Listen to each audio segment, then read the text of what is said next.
거짓된 신본주의, 참된 신본주의, 이러한 제목으로 말씀해 드리겠습니다. 본능은 선천적으로 탁월한 성질이나 능력입니다. 사람을 제외한 각종 동물들의 번식과 생존은 대체로 본능에 의한 것입니다. 경험이나 학습을 통하여 갖게 되는 능력이 있어도 그 역할이 본능보다 크지 않습니다. 사람은 본능과 함께 이성이 큰 역할을 합니다. 이성은 사물의 이치를 논리적으로 생각하고 판단하여 행동하는 능력입니다. 이성은 경험이나 학습 등을 통하여 분별력과 통찰력을 증대시킵니다. 분별력이 부족하면 사물을 잘못 판단하는 일이 발생합니다. 교만과 탐심이 분별력을 흐리게 하지만 따지고 보면 교만과 탐심도 분별력의 부족에 기인하는 것입니다. 이런 또한 인본주의에서 비롯됩니다. 사람이 신본주의로 살아가면 교만과 탐심이 뿌리내릴 수 없게 됩니다. 그리고 분별력이 탁월하게 됩니다. 참과 거짓을 분별하는 것이 마치 빛과 어둠을 분별하는 것만큼 용이하게 됩니다. 이 세상에는 마귀 곧 사탄이 활동하고 있습니다. 사탄은 거짓말쟁이이며 거짓의 아비입니다. 거짓은 사탄의 본성에서 나옵니다. 예수께서 말씀하시기를 너희는 너희 아비 마귀에서 났으니 너희 아비의 욕심을 너희도 행하고자 하느니라. 저는 처음부터 살인한 자요 진리가 그 속에 없으므로 진리에 쓰지 못하고 거짓을 말할 때마다 제 것으로 말하노니 이런 저가 거짓말쟁이요 거짓의 아비가 되었음이라 하였습니다. 인간의 역사가 살상과 파괴로 인한 피와 눈물로 얼룩진 것은 사람들이 거짓의 아비 사탄의 조종을 받고 거짓을 행한 결과입니다. 아담과 하와는 사탄의 소비에 빠져 선악과를 따먹었습니다. 가인은 동생 아벨을 속이고 돌로 불어내어 쳐 죽였습니다. 신의 존재를 부인하는 무신론은 사탄의 속임수입니다. 인간의 인생 능력은 유한하기 때문에 신의 존재 여부를 알 수 없다는 불가지론도 사탄의 속임수입니다. 우상숭배와 미신적 종교 역시 사탄의 속임수입니다. 이러한 사탄은 신본주의에도 거짓된 신본주의를 침투시켰습니다. 이 시간 저는 여러분에게 거짓된 신본주의에 대하여 말씀해 드리려고 합니다. 사탄은 간교하여 성경을 가르치고 배우는 사람들까지도 거짓된 신본주의에 빠지도록 합니다. 거짓된 신본주의에는 왜곡된 신본주의와 사이비 신본주의가 있습니다. 이 두 가지는 유사하면서도 구별되는 차이점이 있습니다. 왜곡된 신본주의로는 복음서에 기록된 바리새인과 서기관을 예로 들 수 있습니다. 왜곡이란 사실과 다르게 만들거나 그릇되게 함을 뜻합니다. 바리새인은 유대교 안에서 발생한 종교 분파 가운데 하나입니다. 바리새인들은 유대교의 규례에 대한 엄격한 준수와 종교적인 관습과 전통들을 지키며 가르치는 일을 열심히 하였습니다. 서기관이란 율법 교사를 가리킵니다. 대다수의 서기관은 바리새인이었습니다. 대다수의 유대인들은 바리새인들에 대하여 우호적이었습니다. 예수님을 적대하는 바리새인들의 편에 섰습니다. 예수는 바리새인과 서기관들을 여러 번 질타하셨습니다. 마태복음 23장에 기록된 것 중에서 몇 가지를 나열하면 이러합니다. 서기관들과 바리새인들이 모세의 자리에 앉았으니 그러므로 무엇인지 저희의 말하는 바는 행하고 지키되 저희의 하는 행위는 본받지 말라. 저희는 말만 하고 행치 아니하며 또 무거운 짐을 묶어 사람의 어깨에 치우되 자기는 이것을 한 손가락으로도 움직이려 하지 아니하며 라고 지적하셨습니다. 모세의 자리란 입법자이면서 재판자로서 활동한 모세의 신분과 위치를 말합니다.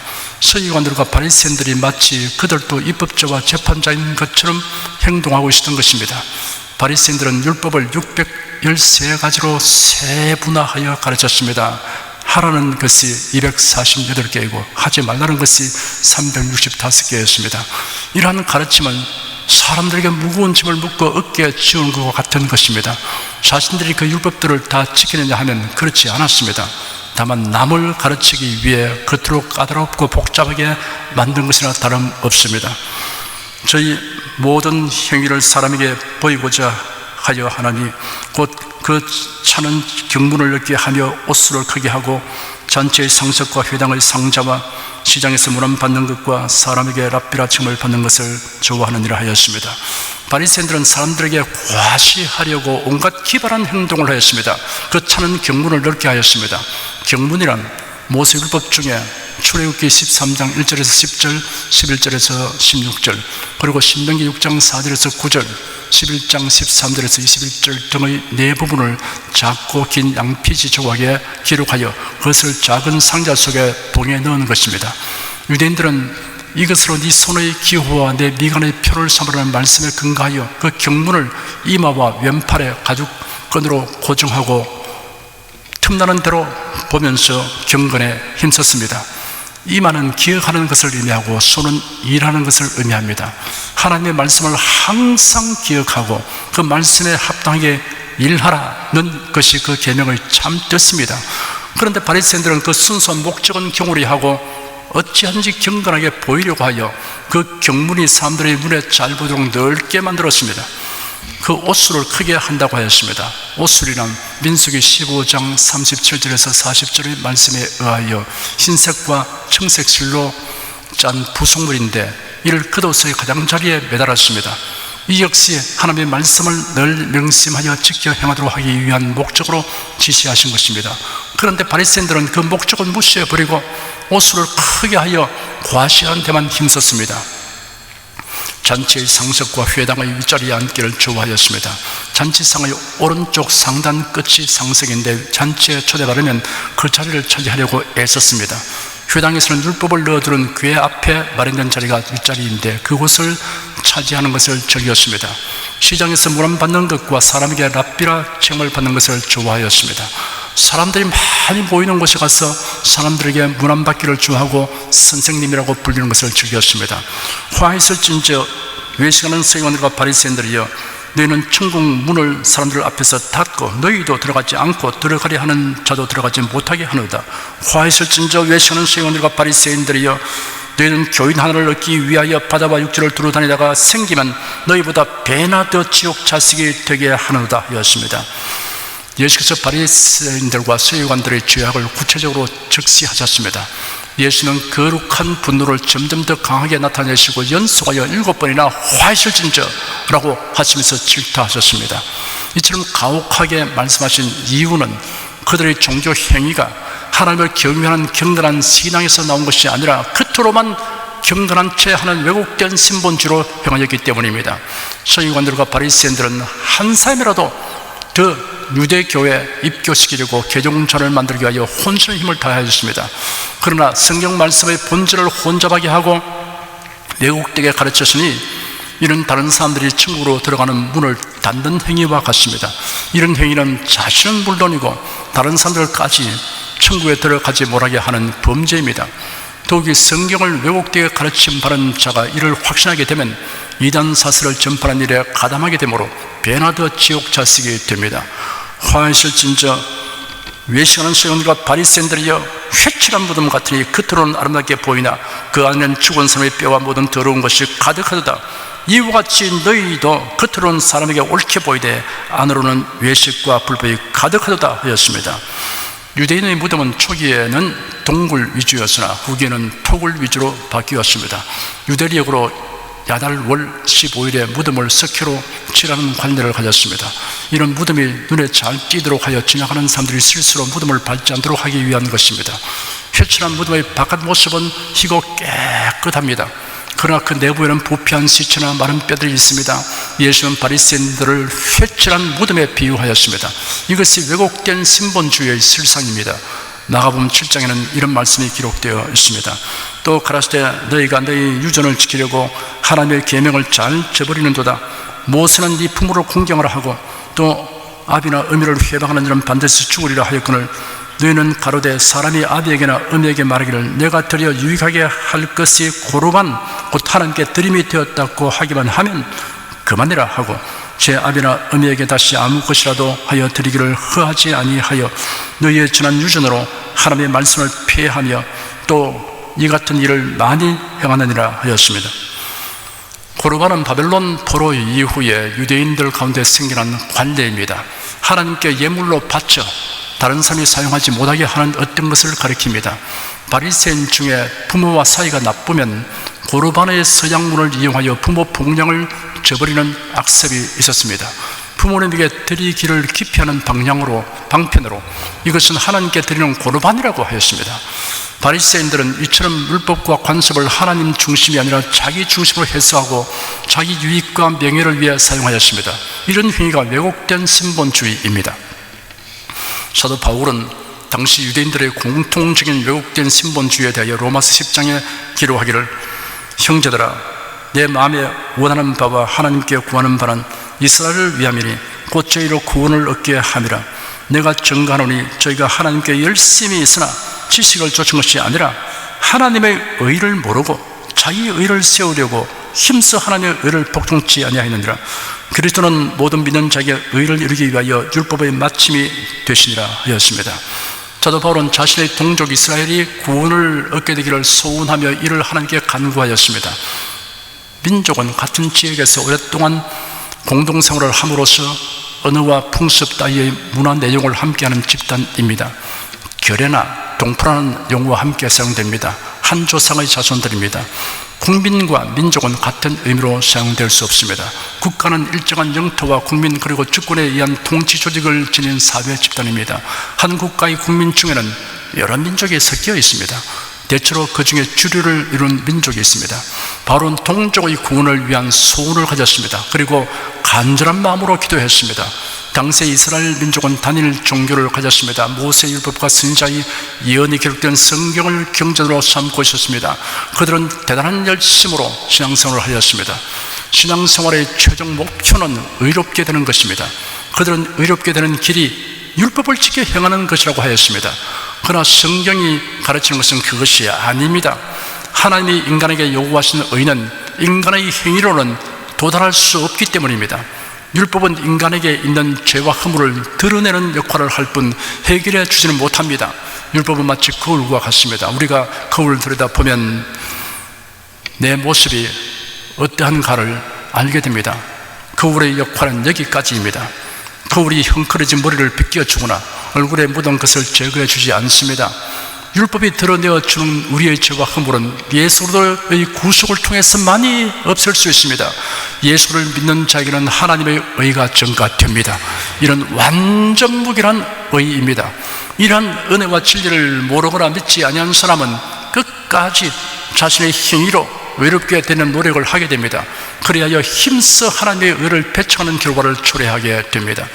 구속의 은혜와 진리를 확실하게 깨닫고 굳게 믿어야 합니다. 정상적인 교회에 다니며 구속의 진리를 항상 배우면서도 이단의 유혹에 빠지는 사람이 생기는 이유가 무엇입니까? 디모데후서 3장 6절에서 8절을 보면 이를 설명해 주고 있습니다. 저희 중에 남의 집에 가만히 들어가 어리석은 여자를 유인하는 자들이 있으니 그 여자는 죄를 중히 지고 여러 가지 욕심에 끌린 바 되어 항상 배우나 마침내 진리의 지식에 이를 수 없느니라. 이 사람들은 그 마음이 부패한 자요 믿음에 관하된 불의운 자들이라 하였습니다. 여기에 이단들의 접근 방식과 속성 그리고 이들에게 포섭되는 사람들의 성격이 묘사되어 있습니다. 가만히 들어간다는 말은 남의 눈을 속이고 몰래 들어간다는 말입니다. 집을 방문하면서 집요하고 교활한 방법으로 접근하는 접근 방식을 묘사하고 있습니다.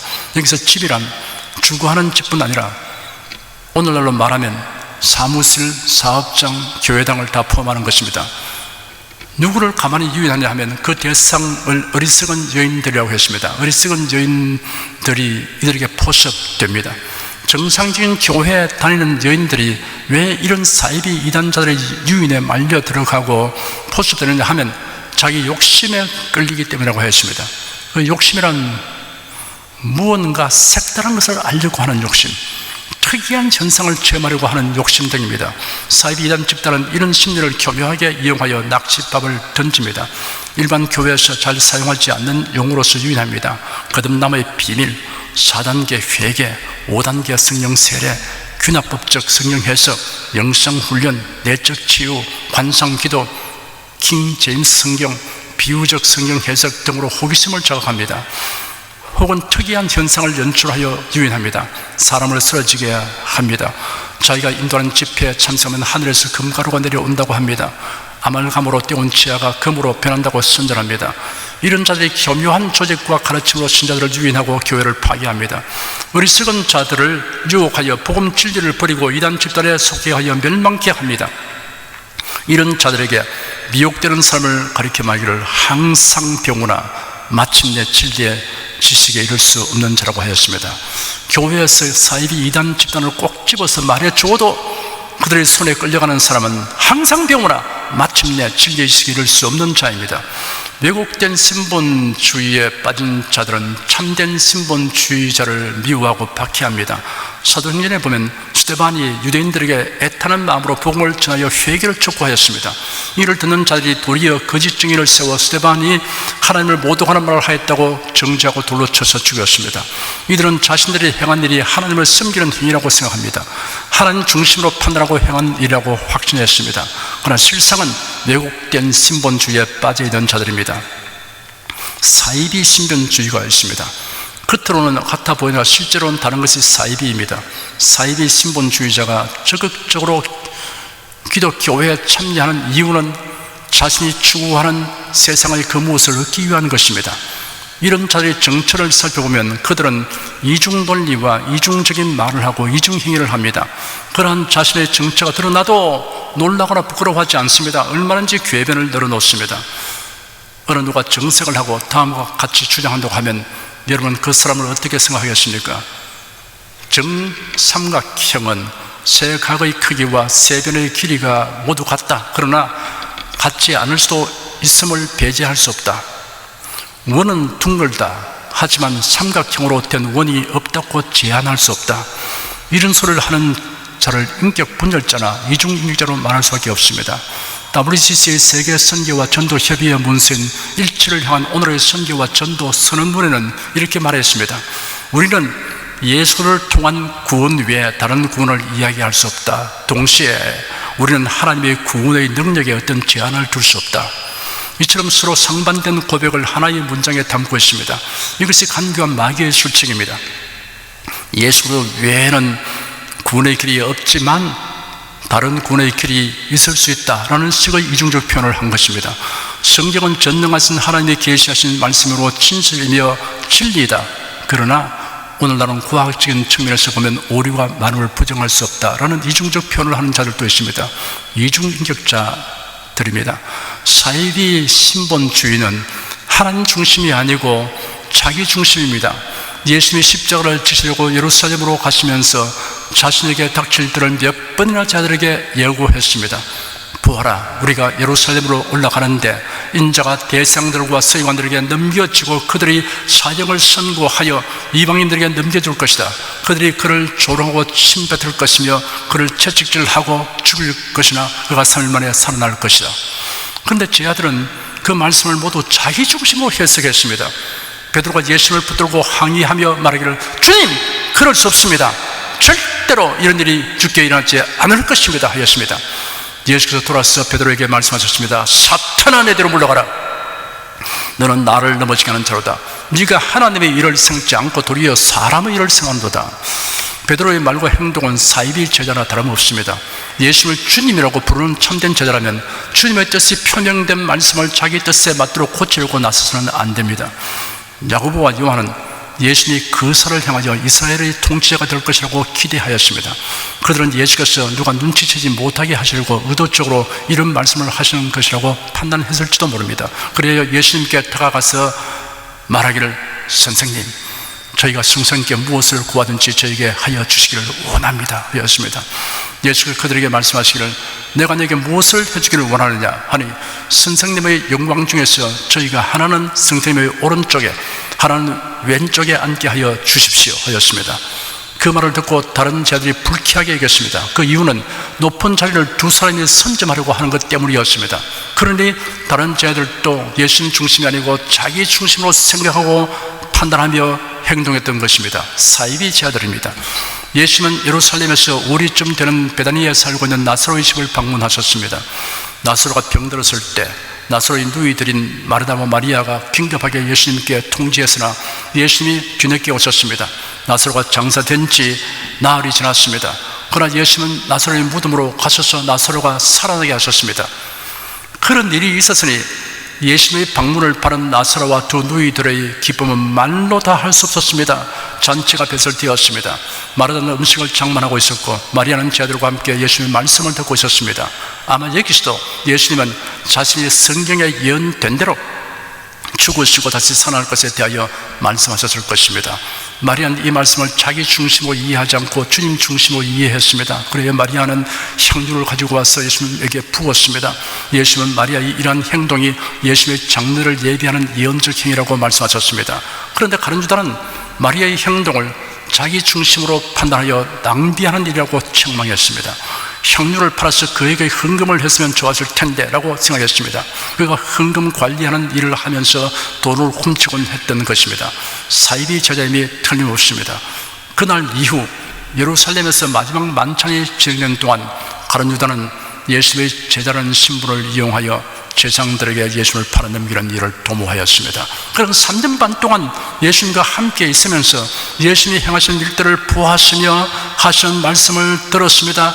그리했으면 모든 일을 예수님 중심으로 생각하고 판단하며 행동했어야 합니다. 그러나 가룟 유다는 사이비 신본주의자였습니다.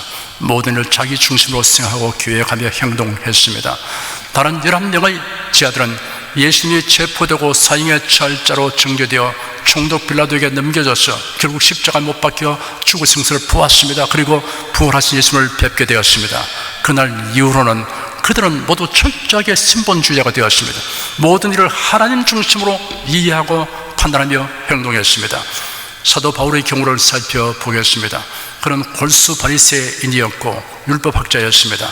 그런데 그도 다른 바리새인들처럼 성경을 자기 중심으로 이해하고 믿었습니다. 율법을 철저히 지켜서 의롭게 되고 구원 얻으려고 하였습니다. 그는 구세주와 대속에 관하여 무지하였습니다. 그래야 예수님을 정오했습니다. 기독교회를 핍박하는 일에 앞장섰습니다. 스데반 집사를 죽이는 데 가담했습니다. 예루살렘을 휘젓고 다니면서 그리스도인을 책출하고 체포하여 옥에 넘겼습니다. 그것으로는 한이 차지 않아서 외국성에 있는 신자들을 체포하여 오려고 나섰습니다. 유대인의 최고 사법기구인 산헤드린으로부터 체포영장을 발부받아서 사람들을 대동하여 다메섹을 향하여 갔습니다. 다메섹 도성에 가까이 이르렀을 때였습니다. 시각은 정오였습니다. 호련히 정오의 태양빛보다 더 밝은 빛이 바울 이름을 불러 비추었습니다. 그 빛이 얼마나 강렬했든지 모두 땅에 엎드려졌습니다. 그때 하늘에서 소리가 들려왔습니다. 그 소리가 바울에게는 분명한 말소리로 들렸습니다. 사울아, 사울아, 네가 왜 나를 핍박하느냐? 당시는 그가 사울이라는 이름을 사용했습니다. 본격적 복음 전도자가 되면서 바울이라는 이름을 사용했습니다. 그 음성에는 하나님의 위엄과 권위가 충만하였습니다. 그래서 바울은 주님은 누구십니까? 라고 물었습니다. 그러자 나는 네가 핍박하는 예수다 라는 대답이 들려왔습니다.